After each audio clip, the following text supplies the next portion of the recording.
नमस्कार, स्वागत है आपका न्यूज इंडिया i9 में। मैं हूं श्रृंखला। आइए नजर डालते हैं आज की बड़ी खबरों पर।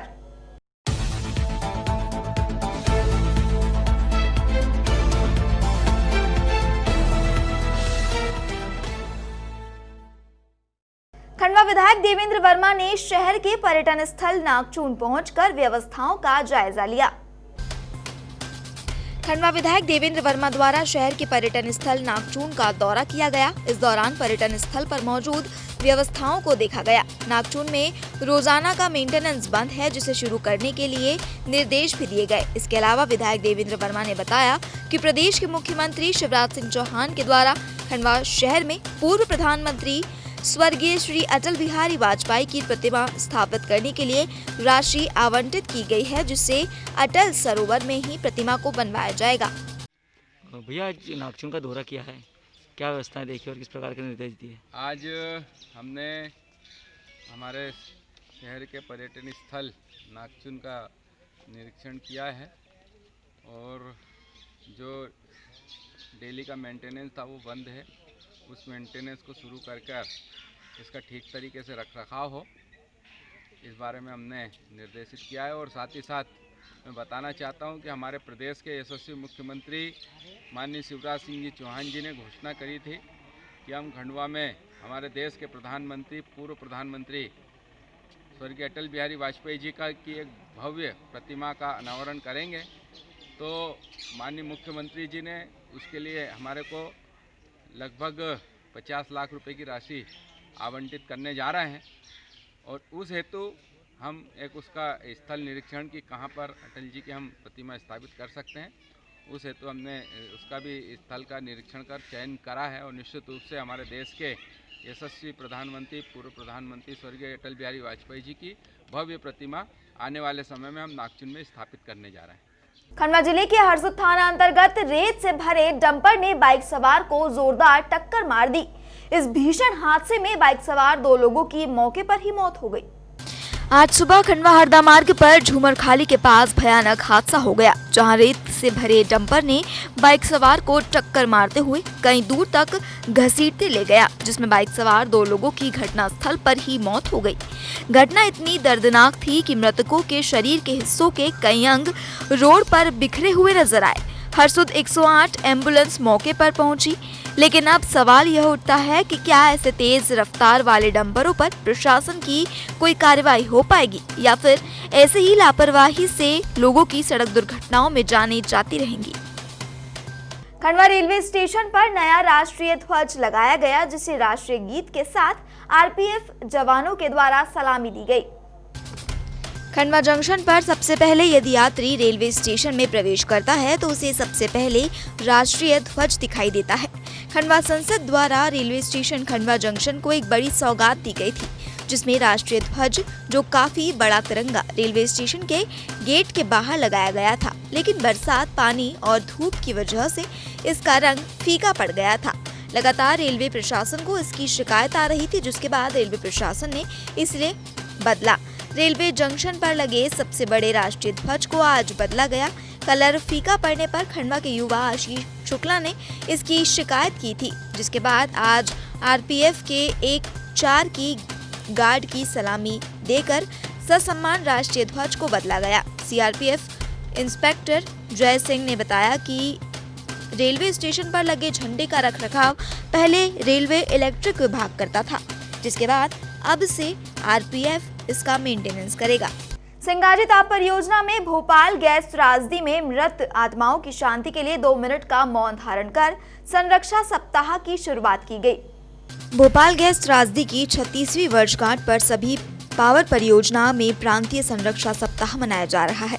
प्रदेश सरकार की सबसे बड़ी ताप विद्युत परियोजना में शुमार सिंगाजी ताप परियोजना में भी गुरुवार को सुबह ICH कैंटिंग हॉल में प्रांतीय संरक्षा सप्ताह की शुरुआत सबसे पहले भोपाल गैस त्रासदी के शिकार बने मृत आत्माओं की शांति के लिए 2 मिनट का मौन धारण कर की गई, जिसके बाद मां सरस्वती का पूजन कर माल्यार्पण कर सप्ताह का श्री गणेश किया गया। मुख्य अतिथि सिंगाजी ताप परियोजना अतिरिक्त मुख्य अभियंता AK शर्मा के द्वारा बताया गया कि सप्ताह भर संरक्षा को लेकर अलग अलग गतिविधियां चलाई जाएंगी और यहाँ काम कर रहे मजदूरों को और कर्मचारियों को इसके लिए जागरूक किया जाएगा।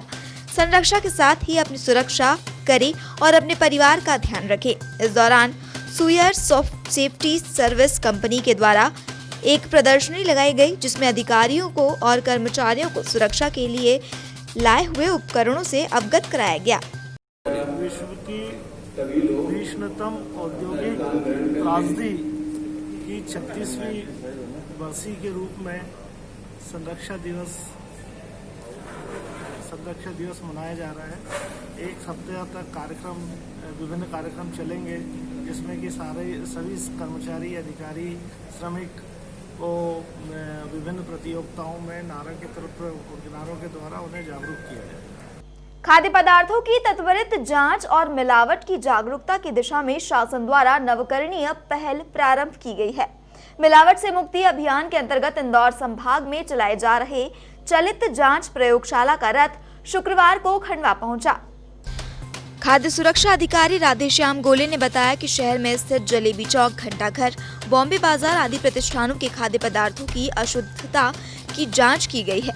चलित प्रयोगशाला के पहले दिन दोपहर तक करीब 20 नमूनों की शुद्धता की जांच की गई। चलित प्रयोगशाला के द्वारा खाद्य पदार्थों की शुद्धता की तत्काल जानकारी मिलती है। इंदौर संभागायुक्त डॉक्टर पवन शर्मा को रिपोर्ट भेजी जाएगी।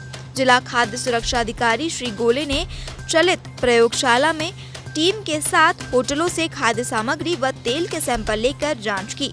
गोले ने बताया कि शासन के निर्देशानुसार खाद्य सामग्री की गुणवत्ता के साथ ही दुकानों पर साफ सफाई के लिए प्रत्येक माह इंदौर की प्रयोगशाला के माध्यम से तत्काल सैंपल की जांच कर खाद्य पदार्थ की रिपोर्ट दुकानदार को दी जाएगी।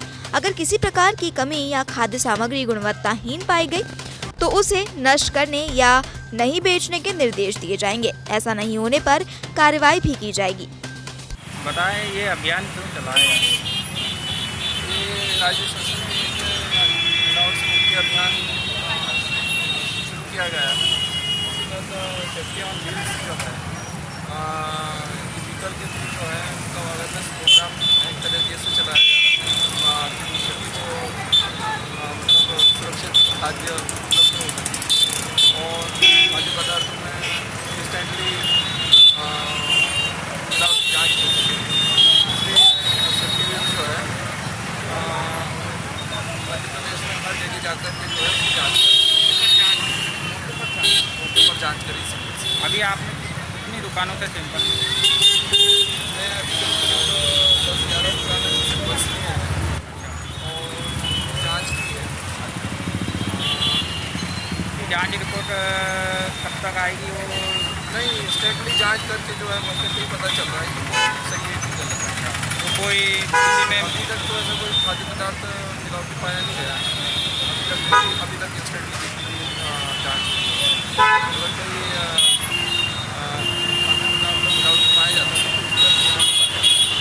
सर, आपका नाम है? राधेश्याम गोले, खाद्य सुरक्षा अधिकारी। बोरगांव रोपड़ी में शेष पौधों की स्प्रिंकलर से सिंचाई कर देखभाल की जा रही है। इंदौर इच्छापुर हाईवे किनारे स्थित वन विभाग की बोरगांव रोपड़ी में प्रतिवर्ष लाखों की संख्या में पौधे तैयार किए जाते हैं। इस बार तैयार पौधे में विभाग के निर्देशानुसार प्रदान करने के बाद जो पौधे शेष रह गए हैं, उन पौधों को जीवित रखने के लिए स्प्रिंकलर के माध्यम से सिंचाई की जा रही है। साथ ही समयानुसार खाद व दवाई का स्प्रे कर देखभाल भी की जा रही है। आपको बता दें कि प्रतिवर्ष यहाँ तैयार हो रहे पौधे को विभाग शासन के निर्देशानुसार रोपने के लिए प्रदान करता है। सिंगाजी ताप विद्युत परियोजना में कार्यरत मजदूरों को प्राइवेट कंपनियों के द्वारा बेदखल करने के विरोध में सभी सद्गुरु श्रमिक संघ द्वारा इसका जोरदार विरोध किया गया एवं मानधाता विधायक को ज्ञापन सौंपा गया। सिंगाजी ताप विद्युत परियोजना के फेज 2 की यूनिट नंबर 3 एवं 4 में कार्यरत श्रमिकों को निजी कंपनियों के द्वारा बेदखल करने की तैयारी की जा रही है। ताप परियोजना में कार्यरत मजदूरों ने अपनी परेशानियों को लेकर मानधाता विधायक नारायण पटेल को ज्ञापन सौंपते हुए बताया कि प्राइवेट कंपनियों के द्वारा मजदूरों को बेदखल करने के लिए नोटिस देकर उनसे जबरदस्ती हस्ताक्षर कराए जा रहे हैं। कोरोना संकट के बीच श्रमिकों को इस तरह से बेदखल करने से उनके परिवार पर गंभीर आर्थिक संकट आ जाएगा। गुहार लगाते हुए सभी सतगुरु सिंगाजी श्रमिक संघ द्वारा सांसद नंद कुमार सिंह चौहान एवं मानधाता विधायक नारायण पटेल को ज्ञापन सौंपा गया। श्रमिकों ने कहा कि जहां एक और मुख्यमंत्री शिवराज सिंह चौहान ने स्थानीय मजदूरों को 70% रोजगार उपलब्ध कराने का वादा किया, तो वहीं इस तरह से बीते 2-3 साल से सतत कार्य कर रहे सिंगाजी ताप परियोजना के श्रमिकों को बेदखल करना संकट में डालने जैसा है। इस मामले में सांसद नंद कुमार सिंह चौहान और विधायक नारायण पटेल ने श्रमिकों को आश्वस्त किया है कि वे समस्या का निराकरण कराएंगे एवं श्रमिकों के हित का पूरा संरक्षण करेंगे। राम जन्मभूमि अयोध्या में बनने वाले भव्य राष्ट्र मंदिर के लिए प्रत्येक हिंदू की भूमिका और सहयोग सुनिश्चित करने के संबंध में कार्यक्रम का आयोजन किया गया। छैगांव माखन स्थानीय मोटी माता मंदिर पर अनुषंगिक संगठनों की समन्वयक बैठक में श्री राम जन्मभूमि तीर्थ क्षेत्र के लिए प्रत्येक हिंदू की भूमिका और सहयोग सुनिश्चित करने के लिए संभागीय संगठन मंत्री सुरेश जी गुर्जर के द्वारा मार्गदर्शन कर संगठनात्मक व्यवस्था की विस्तृत रूपरेखा बनाकर दायित्वों का निर्धारण किया गया, जिसमें दशरथ प्रजापति, सेवादास पटेल, चिंताराम जगताप, सेवकराम नीरज, राजेश पटेल, चंद्रहास पटेल, जयपाल सिंह, प्रवीण पाटीदार, हुकुम सिंह सहित कार्यकर्ताओं का मार्गदर्शन किया गया। कार्यक्रम का संचालन मोहन सिंह तंवर के द्वारा किया गया। गोनाबेड़ा में मध्य प्रदेश के ग्रामीण आजीविका मिशन की साप्ताहिक बैठक का आयोजन किया गया। मध्य प्रदेश के ग्रामीण आजीविका मिशन विकासखंड पंधाना के अंतर्गत संचालित ग्राम गोनाबेड़ा में आनंद आजीविका स्वयं सहायता समूह की साप्ताहिक बैठक का आयोजन हुआ। बैठक में समूह सदस्यों को ग्राम गरीबी उन्मूलन प्लान बनाने, आजीविका गतिविधियों को स्थापित करने पर चर्चा हुई। साथ ही समूह सदस्यों को सामाजिक आर्थिक रूप से सशक्त कर साहूकारों से मुक्त व परिवार की आय बढ़ाने पर चर्चा की गई। बैठक में समूह की अध्यक्ष शायरीबाई को ट्रैक्टर ट्राली लेने के लिए ग्राम संगठन के 50,000 रुपए का ऋण स्वीकृत किया गया। पूर्व में भी शायरीबाई को ट्रैक्टर लेने के लिए समूह के द्वारा 20,000 रुपए का ऋण दिया गया था। बैठक में समूह के सदस्यों के साथ जनपद पंचायत पंधाना से मीनू चौहान, सुनील खोटे एवं एफ.फी. कोर संस्था से प्रकाश सापले भी मौजूद रहे। क्या आप अपने प्रतिष्ठान को ऊंचाई पर ले जाना चाहते हैं? क्या आप अपने ब्रांड को नंबर 1 पर ले जाना चाहते हैं? तो आज ही हमसे जुड़ें और अपने प्रतिष्ठान को दें नया आयाम। सभी प्रकार के एडवर्टाइजमेंट के लिए संपर्क करें हमारे नंबर 9977930894 831950739 पर।